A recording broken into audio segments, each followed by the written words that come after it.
I'm learning a lot, but eventually I want to do my own thing, you know? Seriously.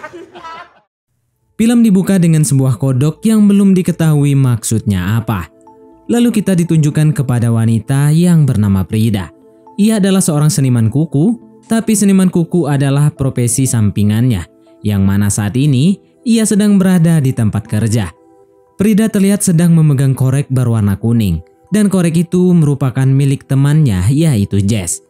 Ia meminjam korek karena Prida baru saja selesai merokok di jam istirahat. Lalu keluarlah Prida untuk bekerja lagi. Bekerja sebagai seorang pelayan koktail bersama rekannya itu. Bos mereka adalah seorang triliuner yang bernama Slater King. Mantan CEO teknologi yang baru-baru ini mengundurkan diri dari perusahaan teknologi terkemuka. Dan sekarang King aktif untuk mendirikan sebuah yayasan di pulau miliknya. Pulau yang baru saja ia beli sendiri untuk mengumpulkan orang-orang yang ingin merasakan kenikmatan hidup. Prida sendiri terlalu fokus kepada King sampai-sampai ia kebanyakan menuang koktail. Ternyata diam-diam Prida begitu mengagumi King. Yang untungnya seusai menuang banyak koktail, ia bersama Jess turut diundang untuk menikmati acara ini. Mereka berdua pun seketika merias diri secantik mungkin. Mengikuti acara formal yang bisa saja, King tertarik untuk memilih mereka menjadi peserta di pulaunya. Tapi belum apa-apa, Prida malah tergelincir. Jatuhnya Prida membuat King datang untuk menolong. Prida benar-benar tak menyangka bahwa orang sekaya King masih memberi perhatian luar biasa kepadanya. Jess dari jauh memberi isyarat bahwa ini adalah kesempatan. Yang tak lama, Prida dikenalkan kepada pria bernama Rich, salah satu investor di yayasan milik King. Mereka cukup lama mengobrol bertiga. Sebelum pada akhirnya, Prida dikenalkan juga kepada pemuda bernama Lucas, seorang DJ bernama Tom, dua sahabat sejati bernama Camilla dan Heather, seorang fotografer bernama Vic, koki pribadi King bernama Cody, dan seorang bintang acara bernama Sarah. Ternyata, mereka semua akan ikut serta ke Pulau King. Dan sebelum melakukan perjalanan, sebuah perayaan langsung diadakan. Tak luput ada juga Stacy, yakni asisten pribadi dari King. Dan terakhir ada Stan, yaitu bodyguard andalan King. Prida benar-benar dibuat terkesima pada titik ini. Yang hebatnya lagi, ia bersama Jess ternyata turut diundang ke pulau itu. Alhasil perjalanan segera ditempuh menggunakan pesawat pribadi. Dan selama perjalanan, mereka semua hanya perlu ikut tanpa mengeluarkan biaya sepeser pun. Pada akhirnya, tibalah mereka di pulau milik King. Pulau yang sangat besar sekali dan berada di area khusus.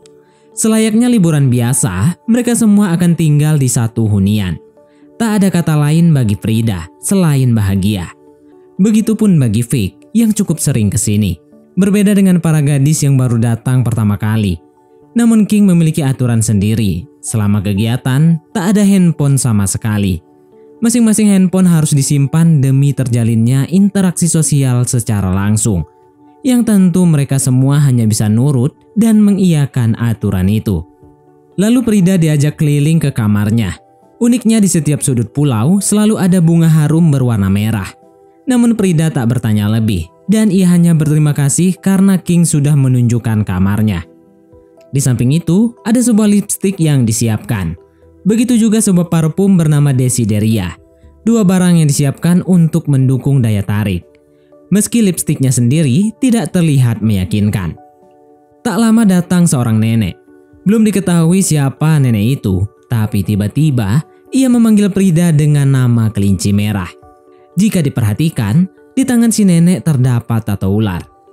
Singkat cerita, kegiatan di hari pertama akan berlangsung. Para gadis disiapkan pakaian khusus setelah mereka semua membersihkan diri. Hal ini sangat menarik bagi mereka. Nuansa berlibur yang sangat-sangat terasa.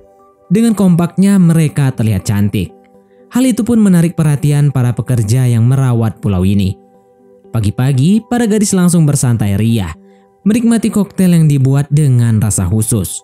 Camilla benar-benar menjadi orang yang begitu menikmati, sama halnya dengan Heather yang seketika lupa diri. King sendiri asik ngepep, di mana itu adalah hobinya. Di hari pertama, saling mengenal satu sama lain menjadi topik pembicaraan mereka. Tapi tidak bagi Prida. Prida fokus melihat seseorang yang tak lain orang yang dilihat adalah King. King yang sampai detik ini sangatlah Prida kagumi. Lalu Prida diajak keliling-keliling melihat bunga merah. Bunga yang sengaja ditebar oleh King karena sangat harum. Selama berkeliling pulau, ada satu hal yang janggal, yaitu seorang nenek yang ditemui Prida dan ia sibuk memburu ular. King menjelaskan banyak ular di pulau ini, dan hal itu sangatlah membahayakan, maka tiap harinya para pekerja ditugaskan memburu ular sebanyak mungkin.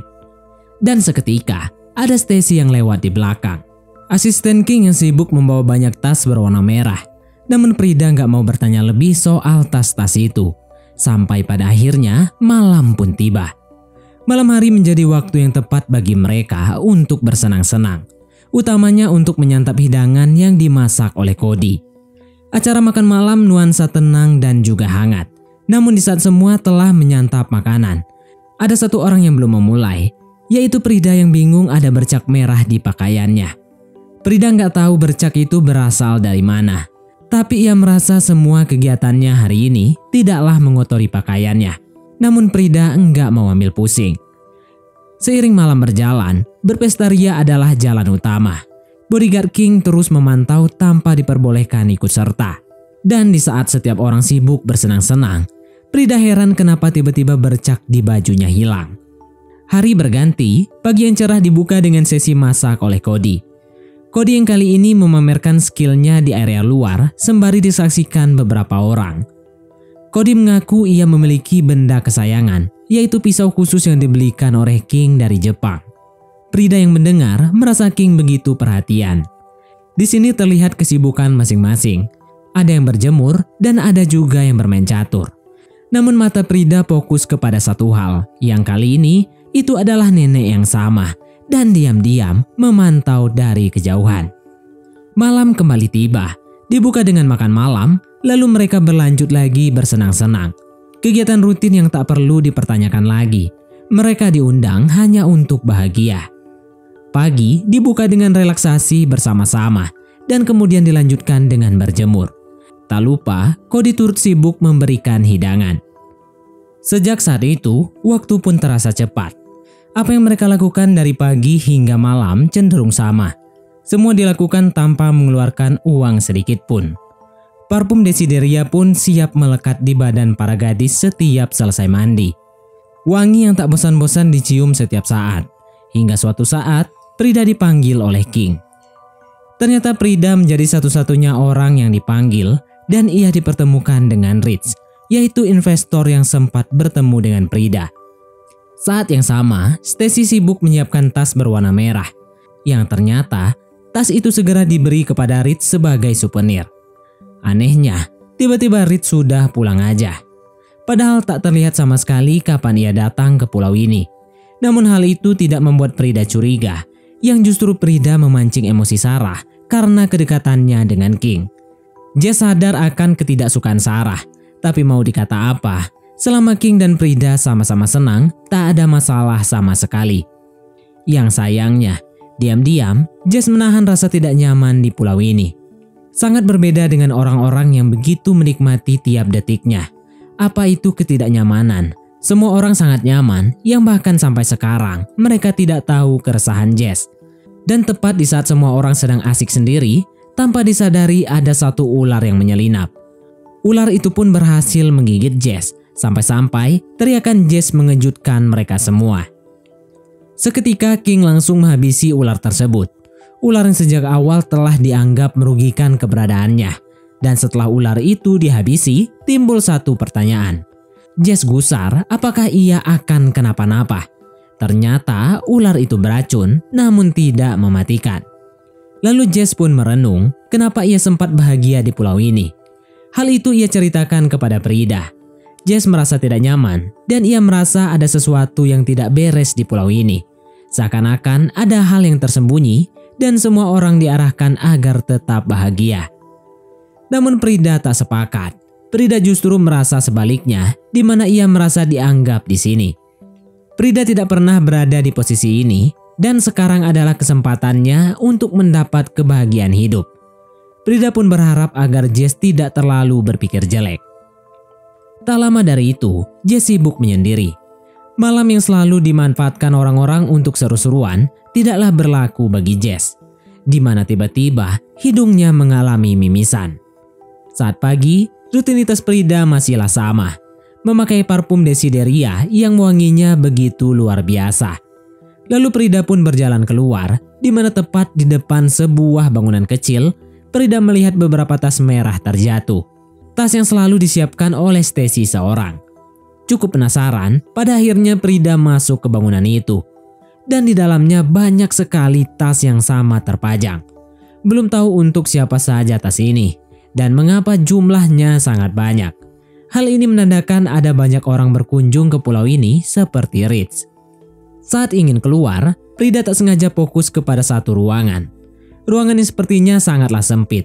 Dan tiba-tiba keluar si nenek yang kembali mengatakan kelinci merah. Kali ini Prida ditawari satu gelas minuman. Minuman itu berasal dari bisa ular yang selalu diburu setiap saat. Dipaksa, mau tak mau Prida meneguk minuman itu. Yang anehnya ketika sarapan pagi, matanya Lukas terlihat lebam tak karuan. Begitupun dengan Heather yang poninya acak-acakan. Dan terakhir Tom yang jidatnya tergambar sebuah pistol. Sayangnya nggak ada yang mempertanyakan hal itu. Sementara Prida mulai merasa ada yang janggal. Saat asik relaksasi, Prida belum melihat Jess sama sekali. Yang anehnya ketiga gadis, yakni Sarah, Camilla dan juga Heather tidak kenal siapa itu Jess. Mereka pun heran kenapa Prida mencari seseorang bernama Jess. Tapi nyatanya Jess benar-benar tidak ada. Dicari ke sana kemari, tak ada yang tahu siapa itu Jess dan kenapa Prida menjadi sangat panik. Pada akhirnya, Prida pun menyerah. Ia kembali ke kamarnya dan berharap Jess bisa muncul, tapi yang datang justru Sarah. Di sini Sarah menyadari Prida tidak main-main, karena korek yang Sarah pakai milik seseorang bernama Jess. Sarah heran kenapa Prida bisa sadar tentang keberadaan Jess. Namun anehnya, Prida hanya ingat satu momen di mana ia sempat berpelukan dengan Jess. Saat yang sama, Prida melihat ada lebam di tangan Sarah. Anehnya lagi, Sarah nggak tahu kenapa lebam itu bisa ada. Prida jadi curiga dengan parfum Desideria. Ia merasa parfum itu memiliki efek khusus bagi penggunanya. Prida juga ingat, ia mendadak terbayang momennya bersama Jess berkat minuman yang diberikan seorang nenek. Minuman yang berisi bisa dari ular yang selama ini dibenci oleh King. Menurut Prida, sepertinya bisa ular itu mampu memulihkan ingatan mereka semua yang tiba-tiba hilang. Pada akhirnya, Camilla dan Heather pun akan dibuat meneguk minuman tersebut. Di posisi ini, Sarah bersama Prida saling kerjasama untuk berpura-pura menikmati. Padahal semakin lama, pikiran mereka semakin terbuka terkait keberadaan Jess yang sebelumnya memang berada bersama mereka. Tak lama, datanglah Stacy. Stacy yang dicurigai mengalami permasalahan serupa dan dirayu juga untuk minum. Sebagai info, saat ini King bersama para pria sedang memancing di tengah laut. Sembari menunggu efek minuman itu, Prida memutuskan untuk pergi mencari handphone mereka semua. Sementara Sarah ditugaskan untuk terus memantau dan menjaga di kolam. Segera Prida masuk ke ruangannya King. Saat itu, Sarah mulai berusaha untuk mempercepat efek bisa. Sayangnya, efek bisa ular tidak bekerja cepat untuk Camilla dan juga Heather. Sedangkan Sarah telah mengalami mimisan. Berlomba dengan waktu, Prida harus cepat karena rombongan King telah tiba dan Sarah langsung kaget. Kaget yang membuat hidungnya Cody terkena sikut. Prida yang kesulitan harus memanfaatkan pajangannya King untuk membuka lemari. Memang lemari pun berhasil terbuka, tapi Prida dikejar oleh waktu karena King akan beranjak ke ruangannya. Sarah berusaha mengulur dengan mengajak King berbicara. Namun usaha itu tidak manjur dan sekarang King sedang berjalan menuju ruangan itu. Ada berita buruk, semua handphone tidak mendapatkan sinyal di sini. Dengan kata lain, usaha Prida menjadi sia-sia dan tanpa sengaja ia menjatuhkan kumpulan foto. Saat itu, Sarah berusaha memberi peringatan dengan bernyanyi sekencang mungkin. Prida sendiri dibuat heran dengan foto para pria yang memegang souvenir. Sayangnya, Prida tak memiliki waktu banyak untuk memikirkan apa maksud dari semua itu. King sendiri pun terlihat telah tiba dan cukup beberapa langkah ia telah berada di ruangannya. Beruntung King tak menginjak bekas mimisan Prida, yang ternyata King datang hanya untuk mengisi ulang liquidnya. Sarah sendiri harus menutupi kecemasannya akan Prida dengan senyuman. Prida yang saat ini terjebak di kolong meja. Dan Prida pun sadar bahwa sedari tadi ia telah mimisan. Meski King sedang sibuk di ruangan tengah, tapi ia tetap tidak sadar dengan darah. Sedangkan Prida mendadak ingat tentang beberapa memori. Tepatnya ingatan sebelum hilangnya Jess, dan Jess ternyata telah dihabisi oleh King. Bisa disimpulkan pada saat itu, Jess menjadi satu-satunya orang yang sadar tentang apa yang terjadi. Tersadar karena Jess seorang diri yang sempat digigit oleh ular. Tak lama, Prida pun berhasil keluar. Lucas, Tom, Cody, Vic, dan ketiga gadis lain telah menyambut Prida. Seketika Sarah langsung diberitahu kabar buruk terkait semua handphone yang tak ada sinyal. Kabar buruk ini pun disampaikan sembari senyum, seolah mereka terus bahagia. Kepura-puraan ini harus terus diperlihatkan agar tidak menimbulkan tanda tanya. Meski sebenarnya, kabar itu membuat Prida dan Sarah sangat ingin untuk menangis. Singkat waktu, malam kembali tiba. Saat itu, Prida dan Sarah mulai ingat jelas apa yang terjadi menimpa mereka. Mirisnya, para gadis benar-benar menjadi korban. Para lelaki yang selama ini bersama mereka merupakan orang-orang biadab. Sedari awal, para lelaki itu diundang oleh King untuk menggarap para wanita. Siapapun boleh memilih siapapun. Dan luar biasanya, pada malam itu ada satu orang yang ikut serta. Dia adalah Rich yang diberikan souvenir sebelumnya. Malam itu Prida dan Sarah masih menunggu momen yang tepat. Terlebih Stacy selalu berjaga dengan pistolnya di area hutan. Sayang, Camilla bersama Heather belum sadar. Efek bisa ular berjalan lambat ke mereka dikarenakan pengaruh alkohol. Alhasil, Sarah sengaja mengulur waktu. Ia bersama Prida sengaja berdansa di atas meja. Yang tak lama kemudian, Camilla akhirnya merasakan efek dari bisa ular. Hidungnya mulai mimisan menandai ingatannya akan kembali. Saking syoknya, Camilla tak henti-henti menuang air di gelasnya. Seketika, Camilla langsung menyerang Tom. Perbuatan biadab dibalas tuntas pada malam itu. Disitulah Vic langsung cemas tak karuan, sementara Lucas santai saja. Vic langsung dikejar oleh Heather, dan di saat yang sama, Sarah mulai bereaksi untuk mengincar Cody. Secara kompak, Vic berhasil dihabisi oleh Heather, dan Cody berhasil dihabisi oleh Sarah. Kepuasan luar biasa setelah mengerti apa yang sebenarnya ditutupi. Di sisi lain, Prida terus berlari dari kejaran King. Nasib Prida masih belum jelas dan sekarang ia harus berlari terus tanpa henti. Naas di saat yang sama, Heather ditembak oleh Stan. Stan yang akhirnya menyadari adanya kekacauan. Tak lama, Camilla yang tertembak di bagian kaki. Sekarang ini dua kejadian terjadi sekaligus. Prida yang ditemukan Stan di hutan dan juga Camilla yang dihabisi oleh King. Syukurnya Sarah masih mampu menyelamatkan Prida. Berbeda dengan Camilla yang dibuat merenggang nyawa. Sarah sendiri tak henti-henti menghabisi Stan. Sementara itu, Prida segera kembali ke kamarnya. Prida yang diam-diam membawa banyak lembaran foto di dalam pakaiannya. Tapi Prida harus tergelincir dan mulai disadarkan satu hal. Sadar bahwa Stacy sengaja membasahi lantai agar Prida terjatuh. Stacy yang telah ingat justru kesal kepada Prida. Pada akhirnya, Prida harus menghabisi Stacy saat itu juga. Di sisi lain, King memberitahu Lucas bahwa sepanjang penggarapan berlangsung, Lucas tidak berbuat apa-apa. Maka dari itu, ia dihajar ramai-ramai hingga lebam, lalu dibuat lupa setelahnya. Tapi sampai sekarang, Lucas tak ingat semua itu. Tak heran, tak ada satupun gadis yang mengincar Lucas. Lalu bertemulah Sarah dan Prida. Prida yang menunjukkan wajahnya setahun lalu di salah satu lembaran foto. Tak salah lagi, ini bukanlah kali pertama Prida dibawa ke pulau ini. Tanpa pikir panjang, Prida bersama Sarah langsung bergerak. Prida membawa pisau dan Sarah membawa pistol. Sekejap, Lucas pun tertembak setelah disuruh King membuka pintu. Sedangkan Prida bergegas masuk dengan pisaunya. Yang sial sekali, King sigap mengantisipasi. Pisau Prida pun terpental, di mana saat itu Prida hanya bisa melempar pajangan yang sempat ia rusak. Tapi hal itu sia-sia dan berujung Prida tak berdaya.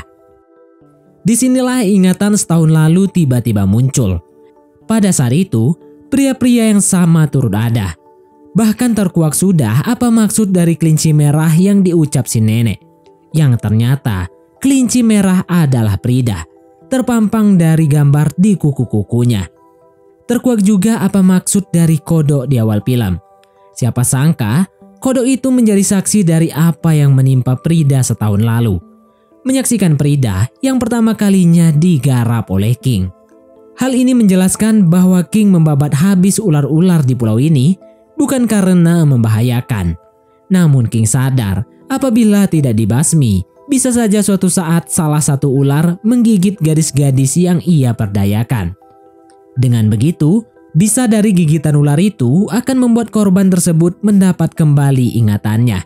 Hal inilah yang terjadi kepada Jess sebagai orang pertama yang sadar. Diam-diam, Prida mengambil pecahan kaca untuk melepaskan diri. Sedangkan di luar, Sarah masih menunggu untuk menembak. Momen yang terjadi bersamaan ini membuat King tidak fokus. Akhirnya King memutuskan untuk mengejar Sarah, di mana saat itu King terlihat meninggalkan vape-nya di meja. Sarah pun segera dicari sampai dapat. Yang jelas saja, momen ini begitu menegangkan bagi Sarah. Naas Sarah berhasil ditangkap secara cepat. Ketika King tiba, Prida telah memegang pisau, tapi King mengancam akan menghabisi Sarah jika Prida macam-macam. Dari situ, Prida harus merelakan pisaunya direbut. King yang merasa di atas langsung ngepep sejenak, karena beberapa detik lagi ia akan mengeksekusi Sarah tepat di hadapan Prida. Namun, Prida yang sekarang bukanlah Prida yang dulu. Niatan King untuk menghabisi Sarah tak akan terjadi karena saat itu juga ia mendadak lupa kejadian sebelumnya. King bingung kenapa semua orang tiba-tiba meregang nyawa. Dengan begini, niatan King untuk menghabisi Sarah hilang total. Ia bahkan tak ingat momen yang ngepep barusan ini. Di luar, si nenek terus-terusan tertawa. Prida bersama Sarah pun menyaksikan kebodohan King yang tak ingat apa-apa. Dan penyebabnya adalah desideria. Cairan parfum yang diam-diam dibawa Prida di dalam pakaiannya. Tak salah lagi, ketika King meninggalkan vape-nya di meja, Prida beraksi untuk memasukkan cairan desideria ke dalam vape milik King. Cairan itulah yang menyebabkan hilangnya segala ingatan yang bersifat traumatis ataupun buruk. Dan seiring hunian King dilahap api, Prida pun terlihat menyeret sesuatu. Sarah sendiri bergegas nyebat sejenak meninggalkan Prida. Yang pada akhirnya, apa yang terjadi malam ini merupakan kebahagiaan sesungguhnya bagi mereka. Ternyata juga pada malam itu, Prida memilih untuk menyelamatkan King. Singkat waktu, Reed kembali datang ke acara kumpul-kumpul yang diadakan oleh King. Sekilas acara ini terlihat sama, namun yang berbeda adalah liquid vape milik King. Liquid berisi desideria yang membuat King berubah total. Bahkan luar biasanya, sekarang Prida menjadi istrinya King. Status baru yang anehnya tidaklah mengejutkan satu-satunya pelaku yang tersisa, yaitu Rich. Desideria dengan senang hati selalu disediakan oleh Prida. Karena dengan cara inilah, Prida tetap bisa merasakan kemewahan tanpa harus dijadikan korban untuk yang ketiga kalinya. Siapa sangka Prida yang awalnya mengagumi King, justru sekarang King yang mengagumi Prida. King benar-benar dibuat tunduk serta menjadi pria yang baru. Luar biasa kisah dari Prida. Tepuk tangan dari para hadirin melengkapi keterbalikan situasi saat ini. Tak akan ada yang pernah menyangka, diawali sebagai seniman kuku dan juga pelayan koktail, sekarang Prida duduk sebagai istri dari mantan CEO ternama. Pencapaian yang dulu tak mungkin terjadi, tapi sekarang semuanya menjadi nyata di hadapan Prida. Intinya, bunga-bunga yang dirawat King di setiap sudut pulau itulah yang menjadi senjata andalan. Ekstrak bunga tersebut mampu menghapus ingatan traumatis, di mana untuk mempermulus semua itu, King memanfaatkan makanan yang dimasak Cody dan juga parfum sebagai perantara. Terungkap juga bahwa para pria telah melakukan penggarapan terhadap para wanita setiap malam dan menghapus ingatan wanita-wanita itu menggunakan ekstrak bunga tersebut. Terakhir, King rutin mengundang para tamu secara acak untuk menggarap wanita yang sama. Dan seusai menggarap, mereka diberikan tas berwarna merah sebagai souvenir yang berisi parfum Desideria dan wajib digunakan saat mereka pergi dari pulau itu. Itulah mengapa ketika Rich bertemu lagi dengan Prida yang telah menjadi istri King, Rich tidaklah terkejut karena memang ingatan di pulau itu telah hilang berkat Desideria dan film pun tamat. Baiklah, mungkin sampai di sini saja teman-teman untuk alur cerita film kita kali ini. Terima kasih buat teman-teman yang telah mengikuti alur cerita film ini sampai selesai. Sekian dari Mimin, sampai jumpa di konten berikutnya.